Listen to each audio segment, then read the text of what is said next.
Day 37 Bigg Boss ప్రోమోలో Kalyan versus మాధురికి kitchen work argument అయింది. కళ్యాణ్ దివ్యల మాధురికి కుర్చీ లాగి కూర్చోండి మ్యామ్ అని రెస్పెక్ట్ఫుల్గా చెప్పినా దివ్యల మాధురి కూర్చోకపోతే చెప్పవా అని ఎటకారంగా అంటుంది. కళ్యాణ్ ఈరోజు లేట్ చేసినట్టు రోజు లేట్ చేస్తే కుదరదు, మీకోసం 1 hour నుంచి వెయిట్ చేస్తున్నామని దివ్య అంటుంది. దివ్యల మాధురి మార్నింగ్ సాంగ్ అయిపోయాక మీకోసం 1/2 hour వెయిట్ చేశాను, మీరు రాలేదు అని ఓవర్గా అంటుంది. కళ్యాణ్ మీరు ఎలా మాట్లాడితే నేను వేరేలా మాట్లాడాల్సి వస్తుందని కళ్యాణ్ అనగా దివ్యల మాధురి ఎలా మాట్లాడతావు అని పెద్దగా బిగ్గరగా అరుస్తుంది.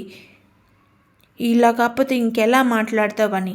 ఫైనల్గా భరణి వచ్చి సరే తనకి కొంచెం టైం ఇవ్వండి ఇక్కడ సెట్ అవ్వడానికి అంటారు. ఈలోపు మాధురి ఏడుస్తుంది.